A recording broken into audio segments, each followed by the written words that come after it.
ओम शांति। आज ये एक बहन है जिज्ञासा, जो कि ओम शांति के बारे में जानना चाहती है। और ये आई अपना एक क्वेश्चन लेके, तो कह रही है कि दीदी ये मेरा क्वेश्चन बताओ। तो जैसा भी मेरे को देना आएगा परमात्मा जवाब दिलाएगा, मैं दे दूंगी। बाकी ठीक है, इस बहन का क्वेश्चन सुनते हैं। हाँ बोल बहन, क्या क्वेश्चन आपका? यदि इसमें बोलते हैं कि शिव और शंकर में क्या फ़र्क है, क्या अंतर है? हम अभी तो शिव शंकर भगवान को ही मानते थे, हाँ तो हाँ। इन दोनों में क्या फ़र्क है? जैसे हम इसी को शिव मानते थे, मैं भी इसी को मानती थी। हाँ जी। जब पूजा करते थे मंदिर के अंदर इसी को हम रखते थे। ये मेरे पास एक तस्वीर थी, लेकिन होते शिवलिंग भी थे। आप लोगों ने देखा ना कि हर जगह शिवलिंग भी रखा जाता है। हाँ जी। तो इसका अंतर मैं आज आपको समझाती हूँ, जो मुझे अंतर महसूस हुआ हुआ। ठीक है। ठीक। तो जो ये शंकर जी हैं, ये ध्यान मुद्रा के अंदर बैठे हुए हैं। दिखाई दे रहे हैं आपको हाँ कि ये जी। ध्यान में बैठे हुए हैं। तो कहा भगवान ने आके कि अगर ये खुद ही भगवान है, शिव है, तो फिर ये ध्यान किस चीज का कर रहे हैं? हम भी तो कहते हैं कि हमारे को कहा गया है कि हम भगवान का ध्यान करें या अपने इष्ट देवी देवता का ध्यान करो। और इंसान को कहा जाता है ना, जब मान ले कोई पूजा की जाती है और कुछ किए जाते हैं, तो पंडित लोग क्या बोलते हैं कि अपने इष्ट देवी देवता का ध्यान करो, बोलते हैं ना। जैसे कोई आदमी चला जाता है, जब उसकी शांति के लिए भी जब एक पूजा की जाती है, तब भी कहते हैं भाई अपने इष्ट देवी देवता को सामने ले और उसको कहो शांति का दान दे उसको ना। तो इसी तरह से हम प्रेयर करते हैं। तो ये जो शंकर है, ये ध्यान के अंदर बैठे हुए दिखाई देते हैं। कभी भी आप इसको कहीं भी देख सकते हो। तो इसमें सोचने वाली बात जब हमारे को समझाया गया, तो ऐसे ही समझाया गया कि भाई ये किस चीज़ का ध्यान कर रहे हैं, अगर ये खुद ही भगवान है तो ज्ञान में पता चला कि ये शंकर है। और शिव है बिल्कुल निराकार। ये जो है शिवलिंग जिसको बोला जाया गया है, शिवलिंग है, शिव का मतलब चिन्ह है जो है, ये निराकार है। ये जन्म मरण के चक्कर में नहीं आता, इसका ना कोई रंग है ना कोई रूप है। और जो इसके अंदर ये तीन चीजें दिखाई जाती थी, तीन ये ऐसे होते थे ना, इसका मतलब है ब्रह्मा विष्णु और शंकर। ठीक है। ब्रह्मा विष्णु और शंकर शिव की उत्पत्ति है। उसने बच्चों को, जैसे हम अपने बच्चों को नहीं पैदा करते हैं कि भाई हमारे जाने के बाद सारा कार्य भारी संभाल लेंगे। और आपके भी बच्चे हैं, आप एक बच्चे को कहोगे चाय बना दे, एक बच्चे को कहेंगे और कुछ काम कर दे।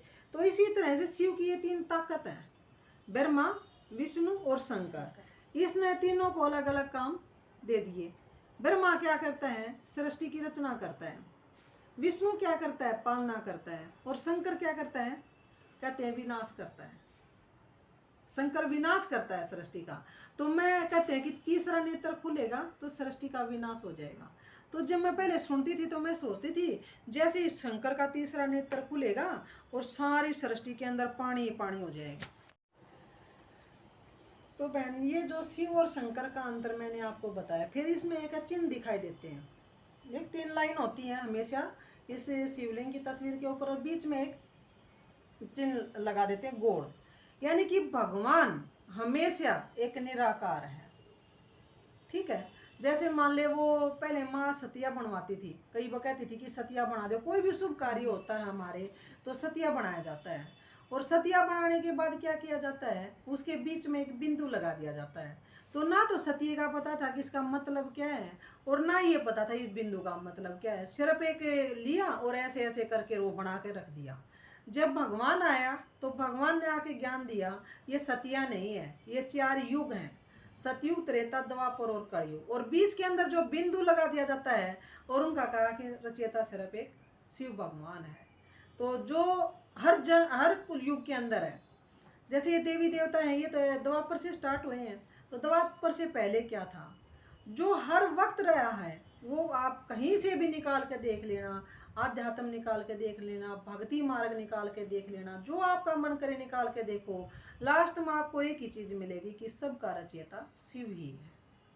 तो रामायण के अंदर भी एक बार मैं रामलीला देखने की गई हुई थी। तो जब सेतु बांधते हैं, तो जब राम कहते हैं कि मैं एक बार ध्यान कर लेता हूँ, बाद में मैं इसके ऊपर काम करेंगे। तो वो किस चीज़ का ध्यान कर रहे थे? वो भी उसी का ध्यान कर रहे थे। तो जिसको हमारे यहाँ पे भगवान बोला जाता है, कृष्ण को भगवान की उपाधि दी जाती है, राम को भगवान की उपाधि दी जाती है, लेकिन वो भी भगवान नहीं है। हाँ, वो देव आत्माएं हैं जो बहुत ही अच्छे हैं, जो अपने संस्कार इस टाइप के हमारे लिए छोड़ के गए हैं कि अब हमारे वो बहुत ज़्यादा काम आने की चीज़ें हैं। लेकिन भगवान तो सिर्फ एक निराकार शिव भगवान ही है।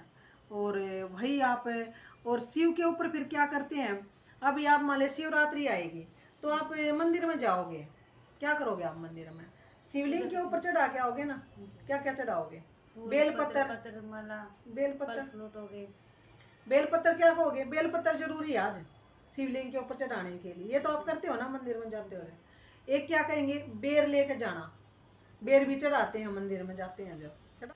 जैसे आप लोग शिवरात्रि के व्रत के ऊपर आप वहाँ पे आग धतूरा चढ़ाते हो, तो आग धतूरा सोचो हम इंसान नहीं खाते, तो वो भगवान के ऊपर हम क्यों चढ़ा के आते हैं, क्योंकि भगवान के अंदर, हमारे अंदर की जो विकार रूपी विष है ना, वो पीने की ताकत है। भगवान कहता है कि तुम अपने सारे विकार मेरे ऊपर दे दो। आग धतूरे का मतलब यही होता है। और बेर का मतलब, बेर चढ़ाते हैं हम, जाते हैं शिवरात्रि वाले दिन कहेंगे बेर जरूर लेके जाना।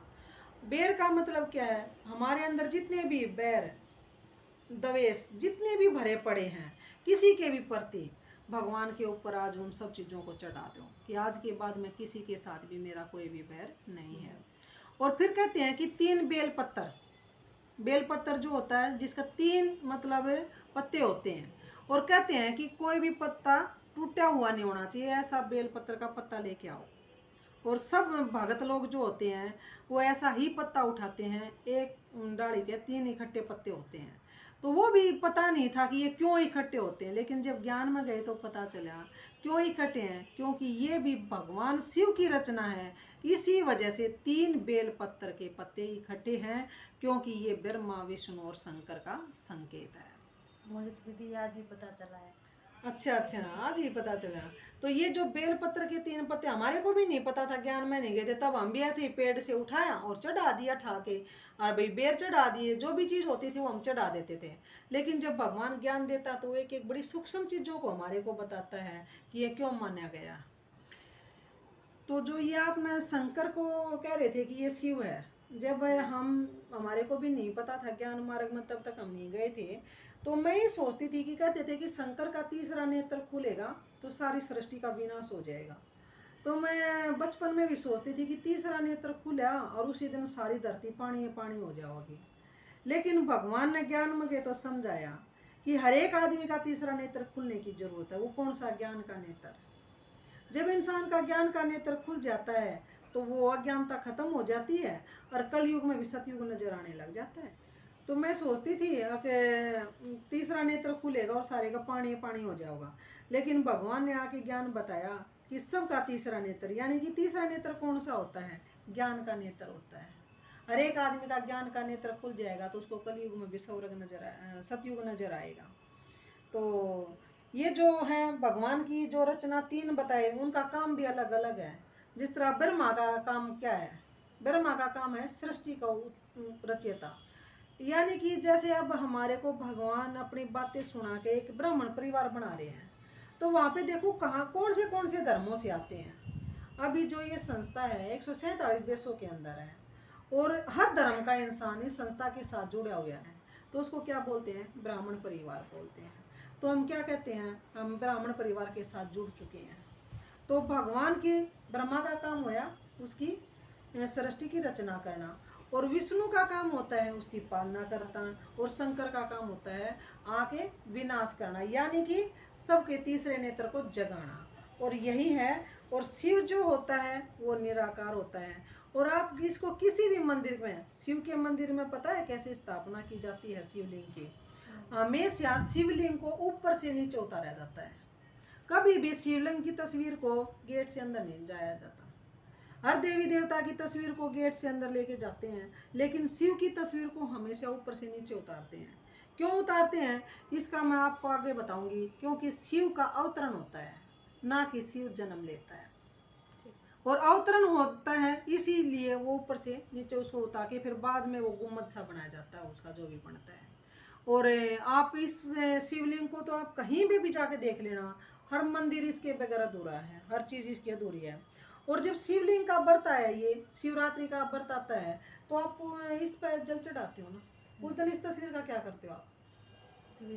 कुछ भी नहीं करते, ध्यान भी नहीं करते ना, मंदिर में जाते हो देखते भी नहीं इसकी तरफ, तो उस मैं दिन देखते तो हैं नहीं, आपको उस दिन जोड़ते। हाथ जोड़ते हो, बाकी जितना भी श्यामगिरी लेके जाते हो वो शिवलिंग पर चढ़ाते हो। तो उस दिन इसका क्या कर दिया आपने, मानते तो आप इसी को शिव थे, लेकिन सारा श्यामगिरी जो भी कुछ है वो शिवलिंग के ऊपर चढ़ा दिया। यानी कि ये हमारे भक्ति मार्ग में दिखाई गई चीजें हैं, कोई बड़ी बात नहीं है। जब आपको विज्ञान अच्छा लगेगा और आप इस ज्ञान को सुनोगे और जैसे जैसे आपके मन के भाव बनेंगे, तो भगवान ने कहा है जो जो मेरी आत्माएं हैं चाहे कहीं भी हैं, वो आत्माएं अपने आप आके मेरे साथ जुड़ जाएंगी। आप लोगों का काम है सिर्फ मेरा परिचय देना। तो जैसे मान ले मैं आपको भगवान की बातें बता रही हूँ, आप इसके जिज्ञासु हो, तो जो आप अगर इसके साथ जुड़ोगे तो थोड़े से टाइम के बाद आप सोचोगे कि बहन ये सब कुछ था, आज तक तो पता नहीं मैं कहाँ कहाँ घूम रही थी। मेरी एक बहन थी आप ही की तरह, तो मैं उसको ये सब बातें बताती थी, वो भागवत पढ़ती थी। तो मैं जब ये ज्ञान मिला तो मैं बोली, मैं कहा बहन ठीक है तू पढ़ ले, बहुत अच्छी बात है, बहुत अच्छी भागवत है, क्योंकि हमारे को किसी चीज़ को बुरा कहना ही नहीं है। मैं कहा बहुत अच्छी बात है तू पढ़ ले। तो मेरे को फ़ोन करके ऐसे पूछती, वो पेज पढ़ा? तो मैं उसको कहती है अब इसको झूठ बोलूँ या मैं इसको सच बताऊँ, क्या करूँ? तो मैं कभी तो हाँ भर देती, कभी मैं ना कर देती। तो फिर उसको मैं, फिर वो कहती मना लागा तो ना पढ़ा नहीं। तो मैं एक दिन उसको बोली, मैं कहा बहन बात यह है, मेरी गीता रोजाना भगवान मुरली के तहत मेरे को सुबह सुबह भेज देता है, और जब मैं मेरी गीता पढ़ती हूँ तो मुझे ऐसा फील होता है जैसे मैं अपने अंदर की गीता को पढ़ रही हूँ। और तू ये कहती है कि भागवत पढ़ ले, ये पढ़ ले, वो पढ़ ले, तो मुझे ऐसा लगता है कि मैं बाहर बाहर जा रही हूँ, मेरे अंदर तो कुछ जा ही नहीं रहा है। तो मैं बाहर की धुन हो जाती हूँ, मगर वो चीज़ मेरे को बाहर लेके जाती है और भगवान की गीता मुझे अंदर की तरफ खींचती है। ये मुरली दीदी, मुरली क्या है? मुरली मैं आपको बताऊंगी, मुरली के ऊपर पूरा चैप्टर मैं आपका करवाऊंगी, ठीक है। अभी इसे आज मैं इसी क्या बता रही हूँ, इसका उदाहरण मेरी बहन का एक मैं देकर आपको बताती हूँ।